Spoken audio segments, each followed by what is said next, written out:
Bom dia, boa tarde ou boa noite, dependendo do horário em que vocês estarão vendo esse vídeo. Nos últimos tempos eu estava fazendo um estudo, né, sobre a parábola das 10 virgens, né, as cinco tolas e as cinco sensatas.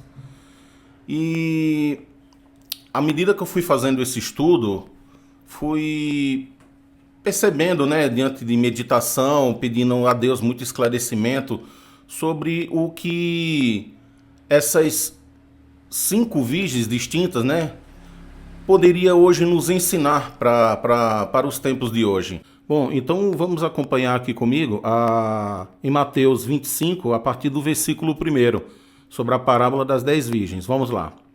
Então o reino dos céus será semelhante a 10 virgens que, tomando os seus lampiões, saíram ao encontro do noivo, e 5 delas eram prudentes, e 5 eram insensatas. As que eram insensatas, tomando os seus lampiões, não levaram azeite consigo, mas as prudentes levaram azeite em suas vasilhas, com os seus lampiões. E tardando o noivo, todas elas cochilaram e dormiram, e à meia-noite houve um grito: eis que o noivo vem, saí-lhe ao encontro. Então todas aquelas virgens se levantaram e prepararam os seus lampiões. E as insensatas disseram às prudentes: dai-nos do vosso azeite, porque os nossos lampiões estão se apagando. Mas as prudentes responderam, dizendo: não, para que não falte a nós e a vós. Mas ide antes aos que vendem, e comprai-o para vós. E tendo elas indo comprá-lo, chegou o noivo, e as que estavam preparadas entraram com ele para as bodas. E a porta foi fechada. Depois chegaram também as outras virgens, dizendo: Senhor, Senhor, abre para nós. Mas ele, respondendo, disse: em verdade vos digo, eu não vos conheço. Vigiai, pois, porque não sabeis o dia nem a hora em que o Filho do Homem há de vir. Infelizmente, eu tive mais respostas sobre o comportamento das virgens insensatas ou tolas, como falam em algumas versões. Eu vejo muito em comum, infelizmente, com esse novo mover evangélico de hoje em dia. E que há muitas pessoas que, por acreditarem, por estar dentro de um círculo religioso, ou viver dentro de uma denominação, com suas práticas e seus rituais e tudo aquilo lá, o seu envolvimento com os trabalhos, ele acredita muito que está dentro do caminho certo, está no caminho da salvação. Ele acredita até na salvação por conta dessas práticas. Mas a pergunta é: o que faz uma virgem ser sábia e as outras tolas? Qual diferencia dessas duas virgens? Então eu vou falar primeiro sobre o significado da parábola, né? Porque tem muitas pessoas que leem essa passagem e às vezes não percebe da forma como realmente ela está sendo representada. Alguns entendem de uma forma muito superficial e falam: são aqueles que vão ficar deixados para trás, são aqueles que vão ser salvos. O noivo é a vinda de Jesus, né? Mas será que realmente, simbolicamente, cada elemento ali explicado, nós estamos por dentro disso? Então eu decidi separar por cada uma. As 10 virgens, elas representam pessoas que professam sua fé, né? São pessoas que esperam pela volta de Cristo e que todos se declaram: eu sou cristão. Hoje em dia é muito fácil a pessoa dizer: eu sou cristão. Mas o que faz uma pessoa dizer que ela é cristã? Pelo fato dela só estar numa igreja cristã, pelo fato dela só acreditar no Filho de Deus? E o noivo, né? O noivo, ele simboliza quem? Cristo. Cujo, né, é representado como o noivo. O noivo. E a esposa é a igreja, né? Que está vindo, está com a promessa de sua vinda. E as lamparinas, elas representam o quê? A fé ou a vida espiritual de cada um. A luz, né? Ela representa a luz que aquela pessoa tem sobre sua vida, mas tudo mediante de uma vida de santidade na presença de Deus. O azeite, esse é que é o principal, que eu acho de tudo. Porque eu digo assim, por que que ele é o principal? Porque ele representa a preparação espiritual de cada pessoa. Ele representa o que eu e você e todos os cristãos vêm acumulando para a sua vida. Vamos dizer, ela é a edificação com o passar dos anos, que é desde que a pessoa aceitou a Cristo, como é que anda a vida dela. Se é uma vida de procura de santidade, se é uma mudança mudança de hábitos, de aprendizado com a palavra de Deus. Então, tudo isso é que faz com que essa unção, o azeite é a representação de uma vida cheia de unção, que é ela que mantém a lamparina acesa, né? Que resplandece a luz que a pessoa tem, do que ela está cheia. Então ela é também algo intransferível, que é algo que eu vou falar daqui a pouco, mas já quase para o finalzinho. As pessoas acreditam que unção é algo que se transfere, e não é. Tanto que mostra na passagem que as 5 tolas, né, as imprudentes, as insensatas, elas tentam pedir um pouco do azeite das outras, que se prepararam para caso o noivo viesse demorar. E isso elas não podiam fazer. Elas falaram, vão lá nos comerciantes, vão lá nos donos lá de comércio que vende azeite e vê se vocês conseguem. O nosso não tem como passar. Então essas 5 virgens tolas eu coloquei. Elas são aquelas que, apesar de esperar o noivo, elas não se preparam adequadamente. E é isso que eu vejo, infelizmente, em sua grande maioria, independente de denominação. Não vou aqui falar em denominação, não vou ser leviano ao ponto de apontar, né, a denominação tal não é legal, aquela não sabe, porque isso tem em todas as esferas religiosas, em todas as denominações, em todos os grupos cristãos. Infelizmente, como a palavra mesmo fala, que Deus vai separar o joio do trigo, independente de qual igreja, denominação ou qual círculo religioso ela está, porque a salvação, ela é pessoal, assim como também é intransferível. Passar aquilo que eu guardei e acumulei durante toda a minha vida de edificação, tentar transferir para outro.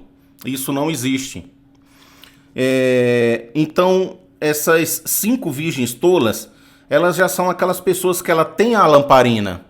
Ela tem uma lâmpada acesa no começo, né? Ela foi com o azeite, mas aquele azeite ela não procurou acumular algo extra para a vida dela. Ela não procurou dizer, eu vou reservar isso, porque vai que o noivo demore, vai que as tempestades dessa vida, vai um dia, né, tentar me sufocar, me apagar, mas eu vou ter um azeite extra para naquele momento eu, através da minha fé, procurar mais a Cristo. Então ela não se reserva disso. Então isso prova que ela tem o quê? Uma fé aparente. Ela participa dos cultos, ela é uma pessoa totalmente ativa em algumas atividades, mas realmente no íntimo dela, ela não tem uma intimidade com Deus. Ela realmente não tem uma vida regrada com oração, mudança principalmente pessoal, porque quando nós aceitamos Jesus, as pessoas acreditam que a salvação veio através de um batismo. O batismo não é nada disso, o batismo simplesmente é um símbolo de um compromisso que você está marcando e dizer, a partir desse dia eu vou ter uma vida totalmente diferente. Eu estou aqui marcando um compromisso, não é com os homens, mas com Cristo, de que minha vida daqui para frente será na presença do Senhor. Então, essas 5 virgens, principalmente agora vamos falar das sensatas, elas são que, além de esperar o noivo, elas tomam precauções. Foi aquilo que eu falei. Hoje em dia o mundo anda de uma forma tão... Sabe, ela anda cercando. Eu sempre digo para alguns irmãos em Cristo, que eu digo que o mundo é um campo minado, cheio de armadilhas para poder pegar crentes. Para pegar aqueles que andam com a vida em santidade. O cristão às vezes parece que tem que andar pisando em ovos. Porque em todos os lados há armadilhas para poder nos pegar. É uma tentação, é um desvio, é uma distração, sabe? Tantas outras coisas que às vezes vêm tentar nos desviar do caminho. Então, quando a gente tem esse azeite extra na nossa vida, essa unção, isso prova que a gente está preparado também para essas tempestades, essas dificuldades que vêm com o passar do tempo. Agora vamos falar sobre o atraso do noivo. As pessoas começam a pensar que o atraso do noivo, será que ele atrasou de propósito? Será que ele perdeu a noção do tempo? Porque se nós formos ver bem, essas promessas já estão escritas há mais de 2000 anos, né? Não houve uma data específica deixada para o homem, mas houve dicas, né, que Jesus deixou falando sobre as mudanças do tempo, entre o outono, a primavera, o inverno. Sempre quando nós percebemos que depois de uma temporada vem outra, a gente já pode saber que depois de uma florada, né, vem os frutos, depois de novo dá aquela pausa. Então ele deixou que quando vocês virem coisas acontecendo no mundo, vocês já estão sabendo que estamos vivendo nos últimos tempos, está se aproximando. Então, realmente tudo, os acontecimentos históricos, né, as mudanças do comportamento social e tudo está dentro do plano de Deus. Então, não há um atraso. Então, por que a gente acha que está demorando? Porque nós, seres humanos, somos limitados. Nós estamos presos a tempo e espaço. O nosso Deus, ele é eterno, né? Mas nós, seres humanos, enquanto estivermos aqui na Terra, nós temos o dia que nasceu, o dia que vamos viver, envelhecer e depois deixar essa Terra.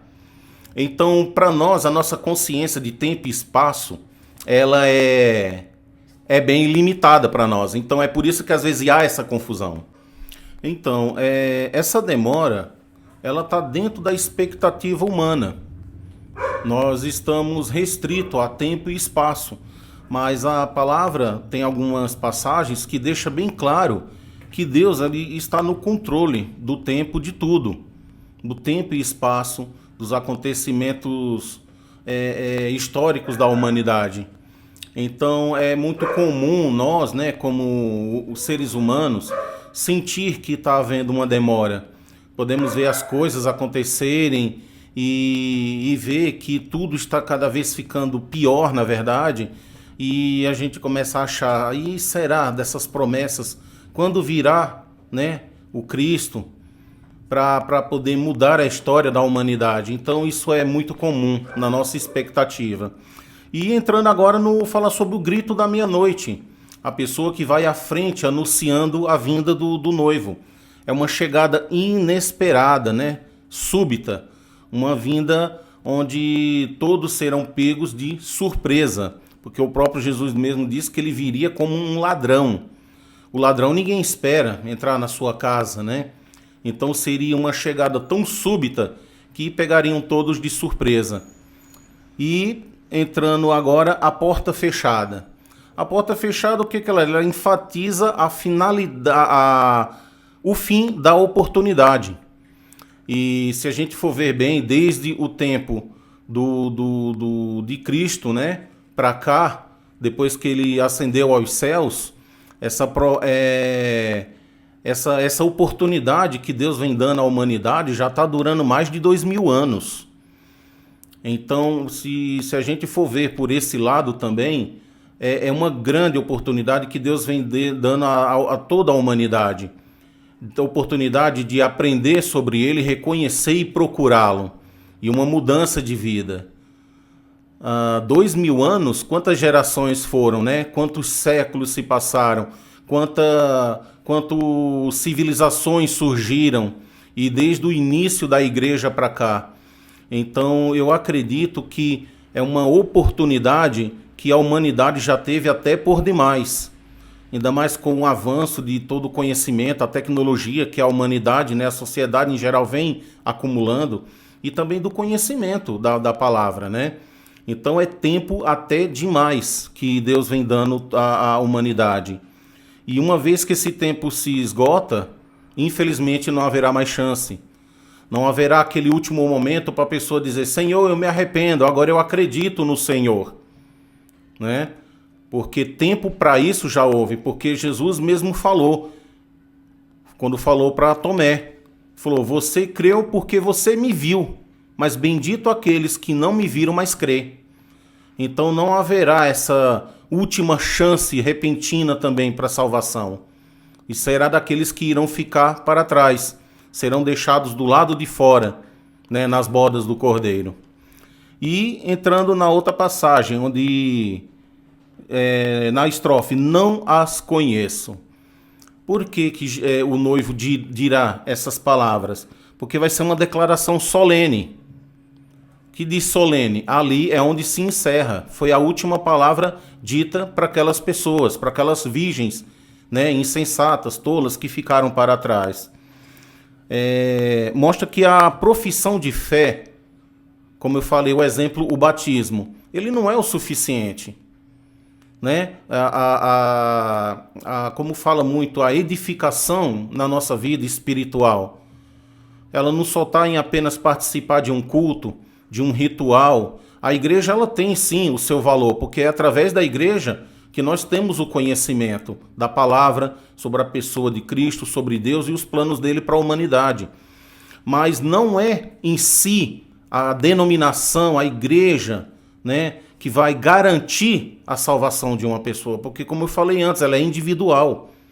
Crescimento, unção, tudo isso vem se acumulando de acordo com a procura de cada pessoa. É como os dons.